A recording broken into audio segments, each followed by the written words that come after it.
Welcome to New York Jets touchdown in Texas. I appreciate you coming back. Appreciate all the support. And anybody new to the channel, please hit that subscribe button down below. And also, everybody, please hit that like button. Just trying to get this channel up, and I appreciate all your support. And hitting that like button does a lot. I appreciate you. Before I get into the video today, I'm going to shout out again another subscriber. Made a comment on one of the videos, and I think the latest video. So it's XIX1326.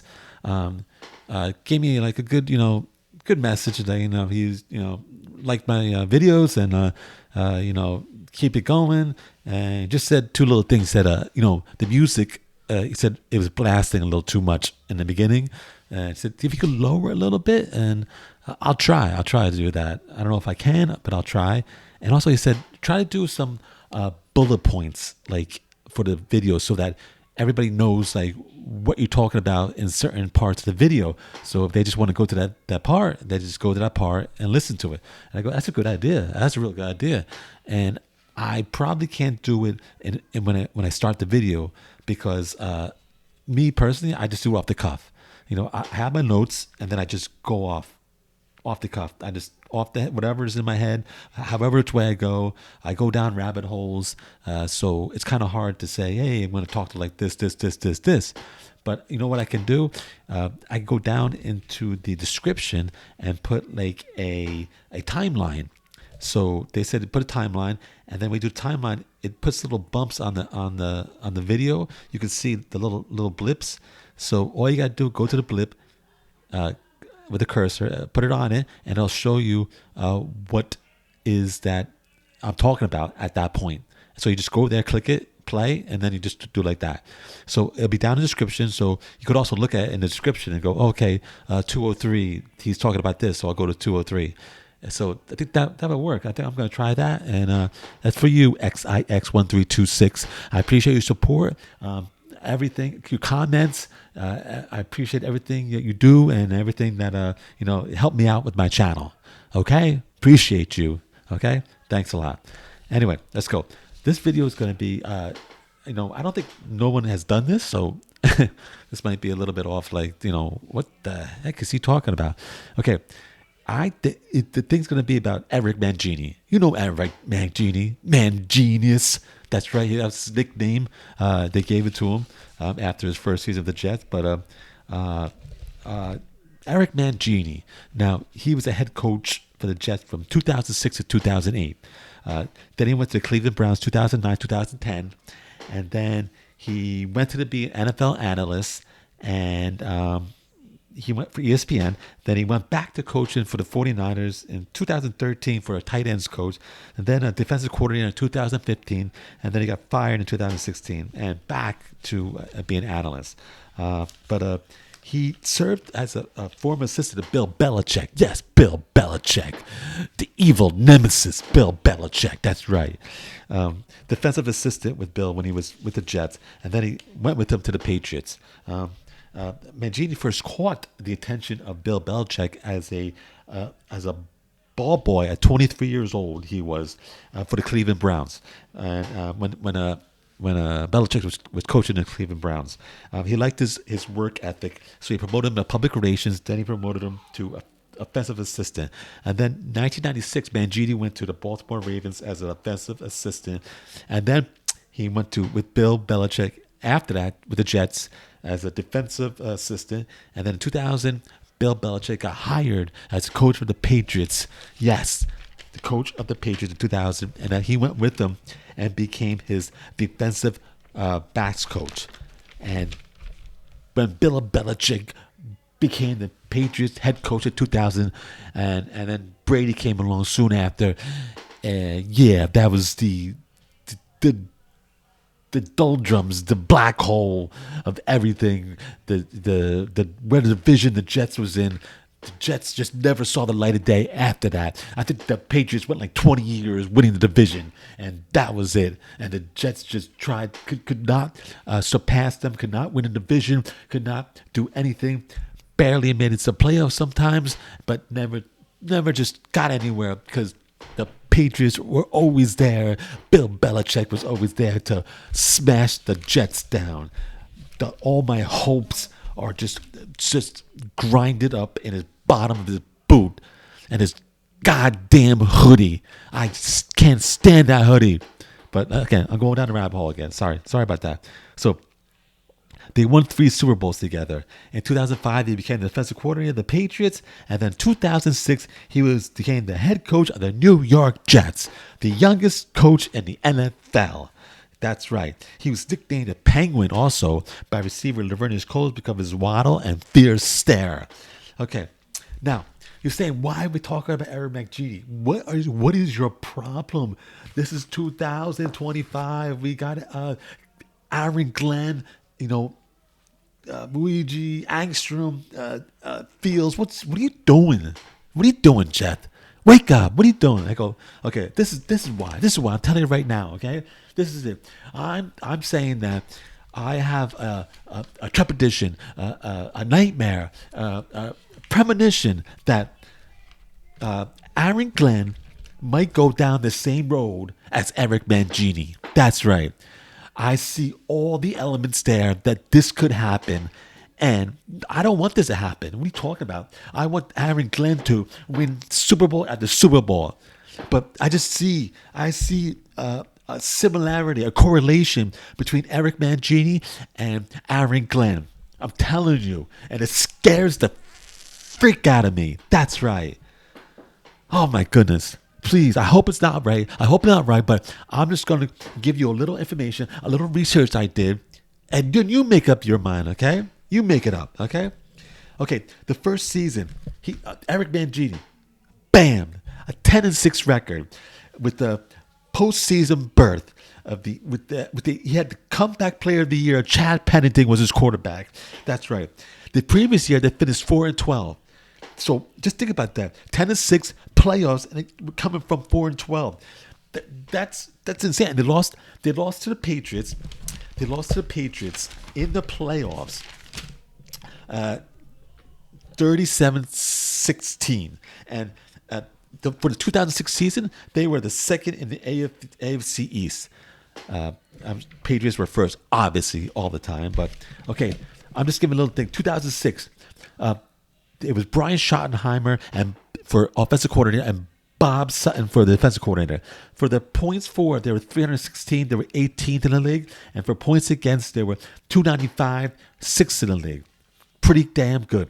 Chad Pennington was their quarterback. They had Liam Washington running back, Vernon Gholston, Cotchery for wide receivers. They had DeBrick. They had Mangold, Sean Ellis, Kerry Rose, Brian Thomas. They had a lot of pretty good players. But this is all back in 2006. He went 10-6, and he brought the Jets to, people now knew the Jets' name. Now the Jets were like on the board. They're saying, oh, who are this team? Who is this up-and-coming team? Who is this up-and-coming coach? They were all over the coattails of Eric Mangini. I'm telling you, they were just praising his name all the time after this season. Okay, so now, what happens after that? 2007, they go 4-12. 4-12. What happened? No playoffs. During that year, he also complained to the league officials of Bill Belichick Patriots illegally filming the Jets' defensive signals, and that came to be a Spygate, the Spygate scandal. Eventually, Bill Belichick was fine, the team was fine, and they lost draft picks. But that's another issue. But they're saying, so 4-12. What happened? 4-12. Like, what happened to Mangini? As you see right here, 2007, points for 268. They were 25th in the league. Points against 355. They were 19th in the league. Brian Schottenheimer is still offensive coordinator. Bob Sutton until the defensive coordinator. Now, what happened? They had Chad Pennington got hurt, but Chad Pennington did not play well either. And then they had Kellen Clemens, also the quarterback. Oh my goodness, horrible. They had Jerry Cotchery again. They had Thomas Jones, Vernon Gholston, Mangfield. They got Darrell Revis, Sean Ellis, Brian Thomas. all those players, but the quarterback play was just despicable, horrible. Chad Pennington fell off the cliff, and then they also had Clemens, who just sucks. The both of them sucked that year. Horrible. Okay. I'm not saying Mangini, he can blame all that on that, but that's the factor. That was a factor that happened, okay? I'm just giving you the facts, okay? Okay, so what happened the next year in 2008? He started 8-3. Damn, 8-3. Are you kidding me? 8-3? They're on the way to the playoffs. What happened? Bam! They just fell off the cliff at the end of the season. They just won one game, the last like 5-6 games, and they just missed the playoffs. They did not make the playoffs. They were like I think they're like 9-7, but they didn't make the playoffs. They collapsed, and now Mangini was being looked at as like, what is going on? This guy's not a genius. This guy's not a genius. What happened? I'll tell you what happened. I'll give you a little thing. 2008, same coordinators, Schottenheimer, Bob Sutton. They had points for 405, ninth in the league, and points again 356, 18th in the league. Pretty good.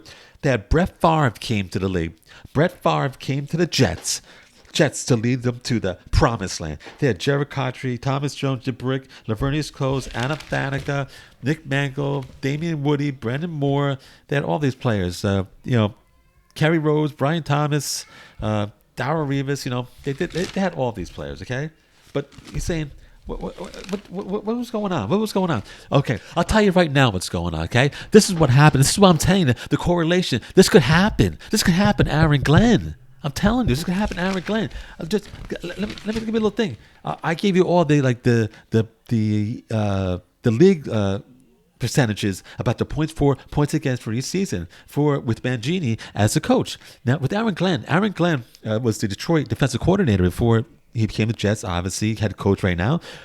2021, he was 32nd. 2022, he was 32nd. 2023, he was 19th. 2024, 20th. I mean, he improved it at the end at the last 2 years, but I mean, okay, average defense coordinator, average. Now, Mangini was a really good defensive backs, coach. He won the three Super Bowls with Bill Belichick, and then he came and he was right off the bat. Obviously, get a 10-6 record off the bat the first year. You must be doing something right. Okay. So what happened? We know what happened next year.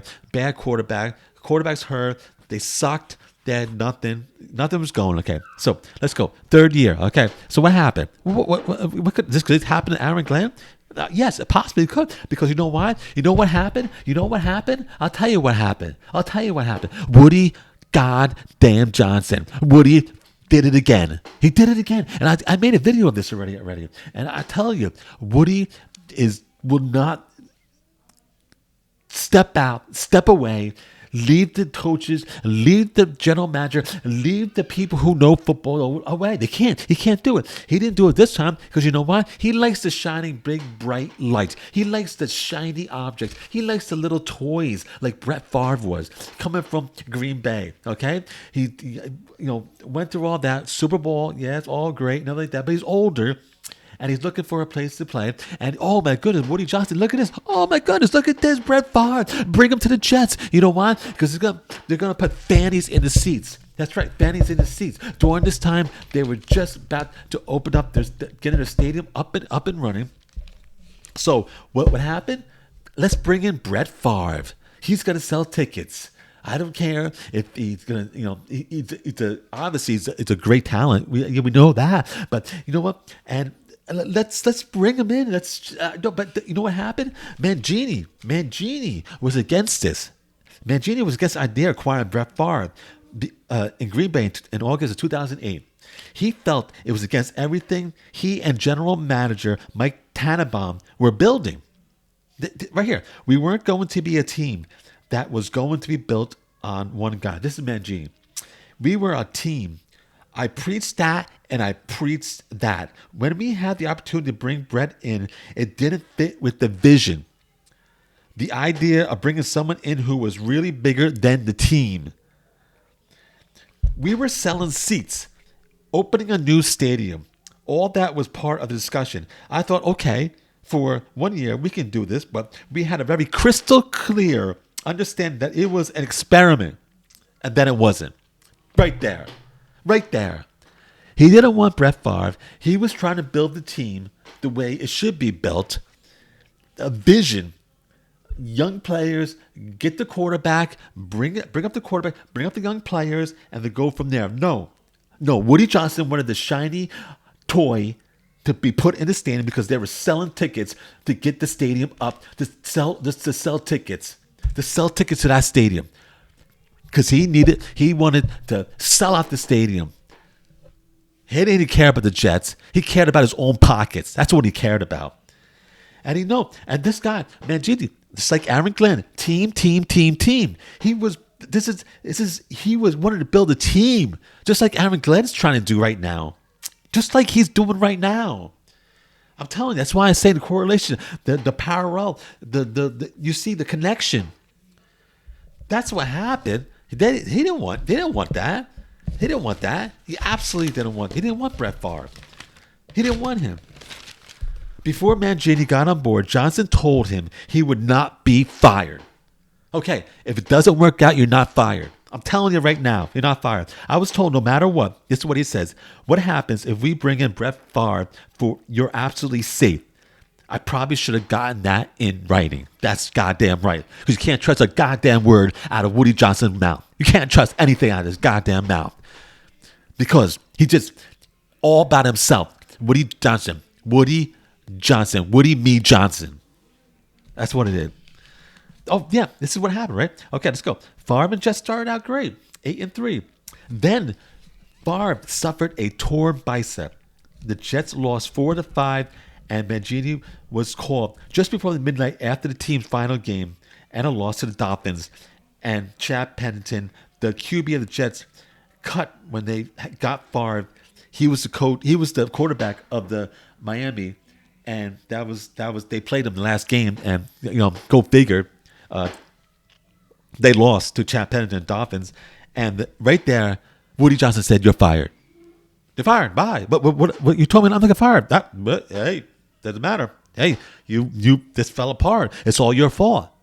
It's all my fault. It's Mangini's fault. How is that Mangini's fault?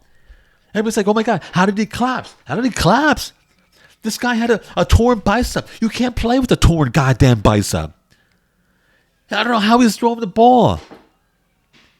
And just watch all the games. He was horrible. What are you supposed to do? And they had nothing. They had no other quarterback. They had Clemens. Oh my God! No, please don't put him in. I'd rather have a torn bicep Favre than him. Oh my God! And this is Mangini. I would have thought from where we were and the things we done and all the things we talked about would have at least merited a conversation. No conversation. You're out. Bye, Mangini. You're done. And this is what I'm scared about for Aaron Glenn. This could happen. Why not? This is why I firmly believe this could happen. This definitely could happen. Okay. So also Mangini also they got players. Okay, they got through the 3 years to the draft with Mike Tannenbaum and them. They got some good players. They got Revis, Mangle, DeBrickashaw, Ferguson, David Harris. All those players. They did mess up with Gholston. Definitely messed up with him. They picked up number 6 first round for defensive line pass rusher, but right now it's a little quote from this. I feel good. This is Mangini about Gholston. The thing we didn't do good enough job is how great the love of football is. That's one of those intangibles it's hard to measure. It definitely. I can promise you, it wasn't for lack of research. It wasn't impulsive.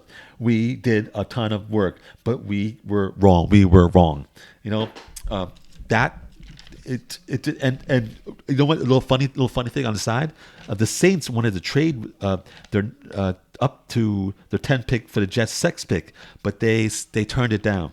Now the Patriots traded with the Saints and took Jared Mayo at number 10. He was Rookie of the Year and went to 2 Pro Bowls. Now If the Jets did the trade with the Saints, they could have got Jarrett Mayo, but they didn't. They got Goldstein. Okay, it's like this is little things that. But listen, I'm telling you, with the players, with the Mangini, this is another quote. When I left, I felt like we had good players and really good people. It was a locker room filled with good people. I think if we had continued in that path, we had a chance. That's right. That's right. You definitely had a chance. Also, he regrets. This little Mangini puts a little thing like he reflects. He's reflecting back. He wishes to show more of himself to the players in front of the camera instead of emulating Bill Belichick. There's no manual to being a head coach. There's no system that you follow. It's kind of like parenting. Now, I'm telling you, he definitely did mess up with that. He was always trying to be like Bill Belichick, trying interviews, not talking, being stern, saying 2 words, just trying to emulate Bill Belichick too much instead of being himself. That is one thing he did wrong. Obviously, that's one thing he did wrong. This is Favre. This damn Favre. Favre is I don't believe a word Favre says too, because he's trying to blame it all on Mangini, and it's bullshit. Now this is Favre saying, "Oh, you know what? Oh, now after the fact. Oh, here we go." Favre said that he probably should have been replaced. He had a 15-year Iron Man streak. Yeah, that's right. That's why he didn't win. And he goes, "Well, I threw 6 TDs in one game. Yippee! It's the only time I ever did it. But I'll say this, and I'm not an excuse guy. But before I tore my bicep, I was playing pretty good, and we were not 9-3, I think. No, you were 8-3, and not hitting on all cylinders. But I thought there was tremendous upside. I think our last game was against New England on a Thursday night, and New England, which we won, and I played really well. I went downhill from there as the bicep got progressively worse, which ultimately ended up in surgery. I would have liked to have seen how it ended up if I had not torn that bicep, because at one point I wanted to remove myself from playing because I throw it over there and then it would end up over there. I just felt like the value of what a QB does, there's a higher value to that because you handle the ball every time. And I felt like it was doing more harm than good. Then when I look at the year, that's my regret, that maybe I didn't just remove myself from it altogether. I mentioned it to Eric Mangini and Schottenheimer. I don't know if they understood the magnitude of the injury. I just hate knowing and thinking that much of those losses were the result of my lack of being able to make plays. That's what I think about the season. What could have been. I'll take a break. Bullshit. He didn't tell no Mangini that he was hurt. He tell Mangini, yeah, I'm a little bruised up, a little sore. Yeah, that's it. He didn't tell him he's no torn bicep. Get the fuck out of here. Get the fuck out of here, Brett Favre. Now he's trying to reinvent history. Get the hell out of here. Oh, I wanted to take myself out. You didn't want to take yourself out. You had the Iron Man streak. That's right. You didn't want to fucking ruin that. That's right. That's the only thing you were looking for. Yourself. That's right. And now, yeah, he said, and one thing he said correct. Yeah, after he torn his bicep, he couldn't throw the ball. He was throwing over there. It was going over there. That's right. How can you play with a quarterback like this? How? But he didn't say anything, Mangini. And Mangini had nothing to go to anyway. That's all bullshit. And they're blaming Mangini for this. For blowing the gun under the playoffs. This is what Woody Johnson is the one that got him in here. Woody Johnson is the one that wanted Brett Favre to come into, because he was a shiny toy. He wanted to sell seats and tickets. And now Mangini is the scapegoat. That's what happened. And you know what? I'm so scared with Aaron Glenn. I'm trying to transition over to Aaron Glenn. Now, Aaron Glenn came from a good, defensive coordinator, came over. Aaron Glenn, one difference, he has a lot of experience with playing. Obviously, he played 10 so years with the Jets, and played really good good ball, really good player. He has that. He has that experience. But as far as no head coach experience, obviously.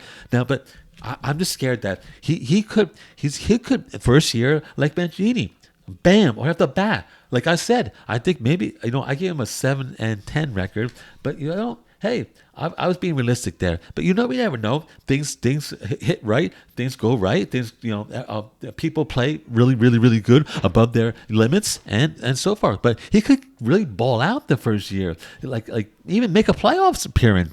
You could see it like that. You see the pattern, right? And then, hey, What happened? Woody Johnson sitting like, oh, you know what? Yeah, I don't know. Maybe they go back down the second year a little bit. But Woody Johnson's like, I don't know. Justin Fields, he's not not a big time star. You know what? I don't know. Maybe, is there anybody out there that's coming up? Is there anybody free agent? Anybody like you looking the shiny toy out there? Or maybe I'll butt in and say, hey, you need to pick this quarterback in the first round. And I want him to play right now, not Justin Fields. Everything could happen. I'm telling you, Woody Johnson could destroy this. Really, and you can see how it comes so quick. Mangini was like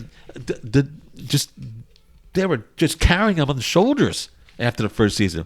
He had a bad second season, yes, due to quarterback play, and that could happen with Justin Fields. He could fall off the fucking cliff.